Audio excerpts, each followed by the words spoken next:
Bicho, se alguém me perguntasse assim hoje em dia, Esser, qual que é a marca de fones que você considera mais consistente e até mesmo a melhor do mercado? Eu diria na lata, sem nem pensar, Sennheiser. Simplesmente sensacional, todos os fones que eu pude testar da Sennheiser me surpreenderam com uma sonoridade muito rica, muito natural. Existem variações no som, por exemplo, você pega o PXC550, é um fone Bluetooth, ele é bem em V, com bastante grave, bastante agudo. Você pega esse carinha aqui, já é um cara mais natural, você pega o in-ear deles, já puxa mais pro agudo. São sonoridades diferentes, mas sempre são coerentes.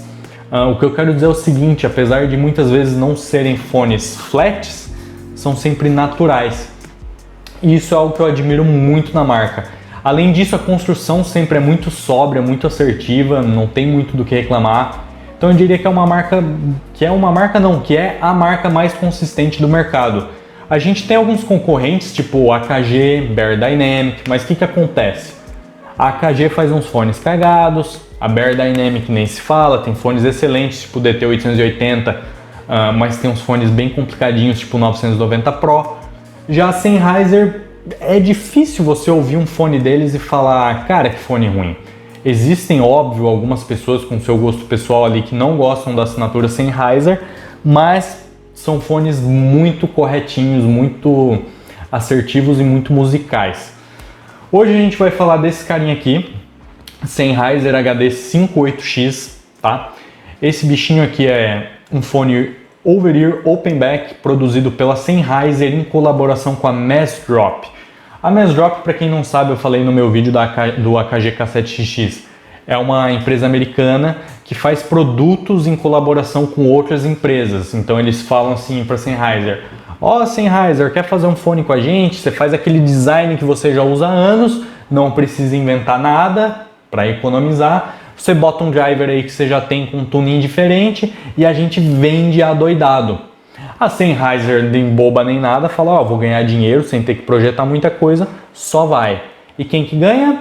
A gente ganha, porque esse carinha aqui, ele é mais da família HD6, 650, HD600, HD660, do que 5. Esse 58X aqui, Jubilee ainda o nome, faz referência ao HD 580 Precision, que foi mais ou menos o sucessor do HD 600.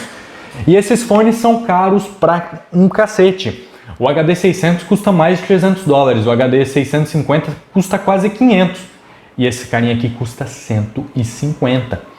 Não me entendam mal, esse cara não toca mais que o HD 600 ou igual, ou mais que o 650 ou igual, mas ele é da mesma família, ele tem aquela sonoridade característica do Sennheiser HD6. E por esse preço, ele é uma barganha.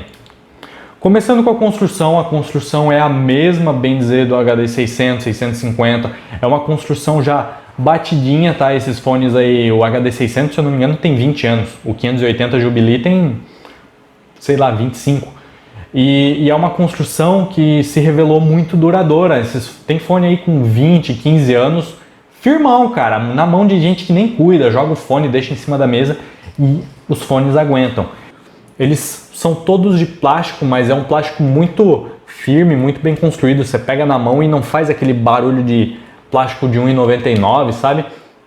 E o fato deles serem de plásticos agrega muito valor, porque se ele cai no chão, ele não é tão pesado, então ele não quebra. Você coloca na cabeça, cara, extremamente confortável, porque é um fone leve. Essas pads aqui, olha o tamanho dessa cup. Bicho, isso aqui distribui o peso do fone numa área de contato muito grande na sua cabeça, isso fica muito confortável. Então é uma construção muito assertiva. As pads são removíveis, e um adendo, se você for remover essas pads, eu sugiro você botar pads da própria Sennheiser, porque geralmente o pessoal fala que quando você bota pads diferentes da Sennheiser, você acaba mudando muito o som dele e estragando o fone. Existe alguma macumba aí que a Sennheiser faz que o fone fica bom com as pads da Sennheiser. Os cabos são removíveis também, tá? Por um sistema 2 pinos da própria Sennheiser, então é bem sossegado de substituir. Então em design não tem muito do que reclamar. É um dos fones mais confortáveis que eu já usei, aliás. Ele aperta a sua cabeça pra cacete quando ele sai da caixa, assim, ó. Ele tem um clamping muito forte. Só que depois de algumas semanas, alguns meses, ou se você quiser deixa aqui esticando ele com a mão, ele fica bem sossegadinho, ele fica bem folgado e fica com um clamping bom, não fica balançando na sua cabeça, mas fica sem apertar. Então só elogios na construção, fone muito assertivo. E agora a gente vai falar do som desse cara.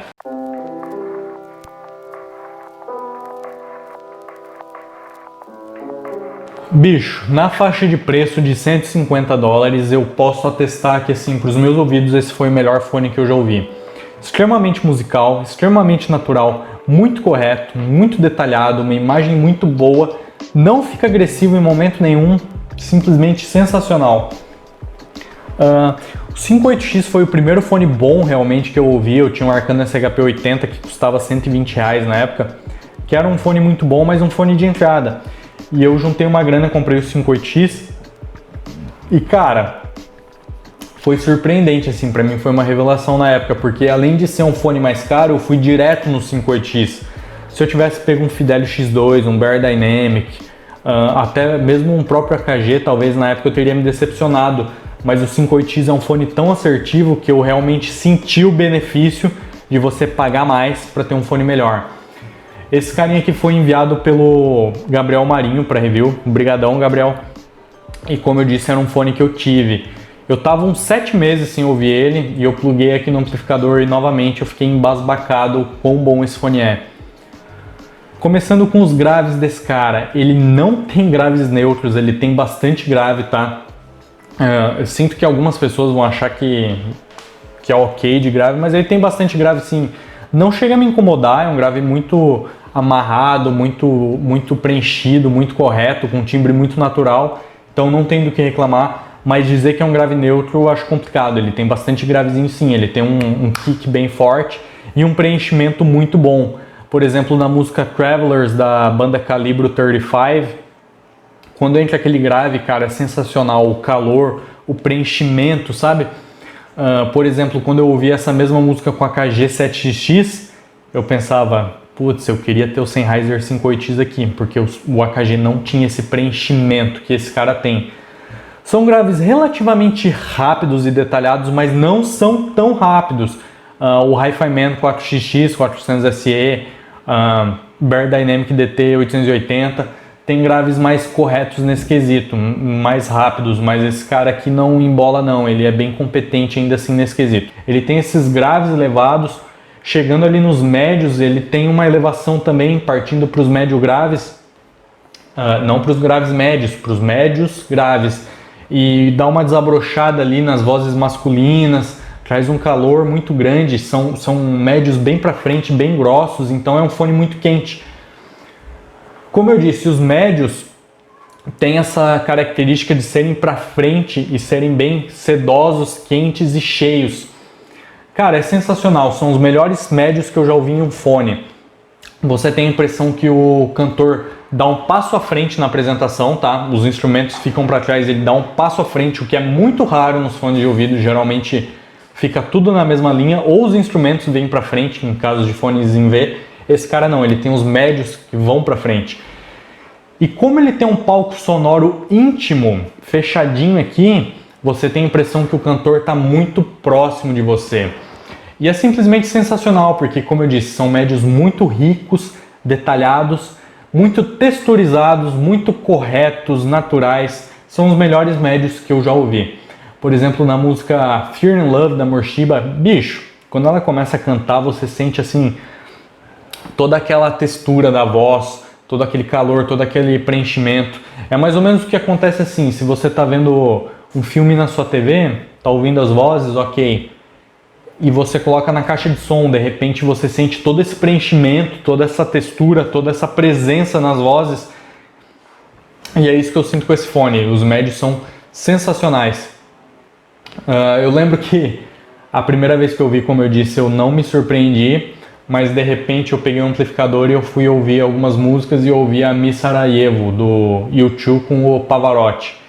E cara, quando entrou a voz do Pavarotti, foi difícil não se emocionar, sabe? É quando você sente, cara, eu paguei caro, que seja 10% melhor que o fone que eu tava antes, mas esses 10% fizeram a diferença. Eu senti que eu tava ali, eu senti a textura da voz, toda aquela presença, E a diferença entre você se emocionar muitas vezes ou não. E eu lembro que naquele dia eu fiquei muito emocionado com essa música. E eu testo ela com vários fones. E eu sinto que a maioria dos fones não consegue me passar o vocal da forma que esse cara aqui me passou. Então eu diria que se você escuta muitas músicas com vocais, tipo Adele, próprio Pavarotti, Amor Shiba, artistas que o foco maior é o artista e não a banda, o cantor e não a banda, provavelmente esse é o melhor fone na faixa de preço. Partindo para os agudos, aqui a gente tem a única parte controversa desse fone. Ele tem um véu nesses agudos que é o seguinte. Por muito tempo eu me perguntei o que diachos é o véu da Sennheiser que todo mundo fala, até poder ouvir o 58X. O véu da Sennheiser eu descreveria da seguinte forma. Os agudos estão ali, eles são extremamente detalhados, eles são arejados, eles têm extensão, são agudos, cara, muito corretos, muito bem, obrigado. Só que eles têm um amaciamento, eu diria, é como se tivesse um literal véu. Só que esse véu, quando me falavam, me dava a impressão de que ele encobria detalhes, mas não são detalhes que ele encobre. Na minha percepção, ele encobre um pouquinho de textura. Por exemplo, o prato de bateria, que é para ter aquele pss, fica um pouco mais amaciado, fica algo mais pss, sabe? Não fica... é difícil explicar, fica muito detalhado ainda, fica ali presente, só que é amaciado esse timbre. Parece que é mais uma coisa de timbre do que de resposta de frequência mesmo. Não sinto que esses agudos estejam recuados. Então, quando você junta tudo isso num pacote, você tem um fone extremamente durável, extremamente confortável, com custo-benefício muito alto, com um som muito musical, muito natural, muito rico, que nunca te ofende. Era um fone que eu botava, cara, como ele é muito confortável, eu podia ficar 8 horas usando, jogando, ouvindo música, e ele não me incomodava.